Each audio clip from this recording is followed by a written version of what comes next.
Hi, Frank Casale here. Welcome back to Ask the Experts. In our previous segments, we discussed really size and shape of the mid-market space, specifically for banking, finance, and mortgage. We also discussed really a little bit more about kind of how-to, best practices, if you will, because, of course, there are some unique challenges in the mid-market space with those organizations not having the resources, not having the expertise, and in many cases, not having the time. I mean, it's about speed and quality. So I think we did a good job addressing that. Just as a quick refresher, I'm joined to my immediate left with Ram Ariyur with SLK Global, and to my far left, Marty Pine with Experience Counts. Gentlemen, thank you again. So we want to talk about vendor selection in this segment. And Marty, I know you've been on many projects and you've selected many a vendor. I'm sure you've had many interesting opportunities there and war stories to tell. Are there unique vendor selection criteria that a mid-market player should keep in mind, or for the most part, is it all the same? No, I think it's very different. The one thing that you should make sure you don't do is use everybody's best friend. Everybody in this business has a friend and knows somebody. That's not necessarily the criteria that you use to find a vendor, the partner that you're going to be with 5 to 10, 15 years in terms of your business. I think you want to drive success. I teach graduate school classes on outsourcing, and vendor selection is a key component of that. But I think you're looking for a firm with a track record. I think you're looking for a term that has the specific solution and clients and references in the space that you want to work in, like banking and mortgage processing.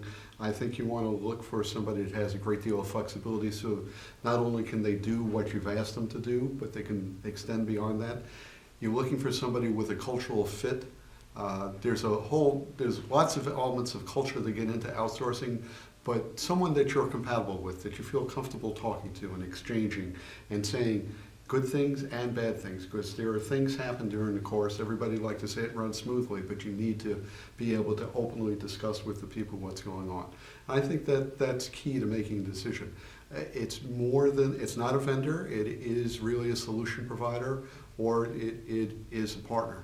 We can spend more time on those discussions. So we may get back to that, time permitting. So Rama, you spent a good portion of your time across the table from prospective buyers. What do you see them looking for? What are they drilling you on as far as capabilities or things along those lines? One of the prime most requirements is flexibility. They want their vendor to be a partner, partaking some of the risk associated with their business.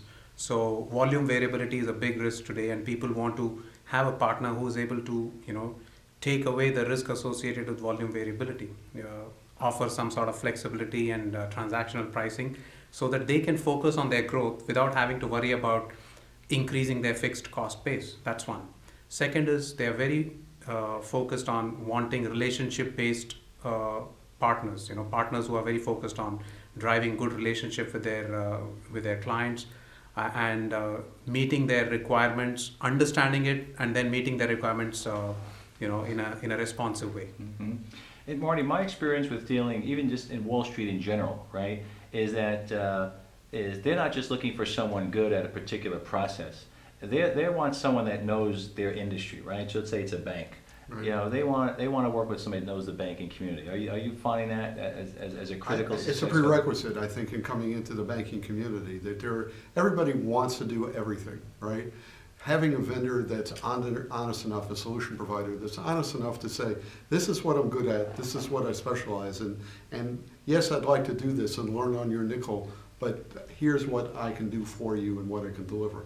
And as the relationship expands, and there's opportunity to do other things, and you understand how to work with those people, you can let them expand in that space. But initially, you want somebody who knows your business and has niche or specialty capabilities. And I think Rama has that type of capability.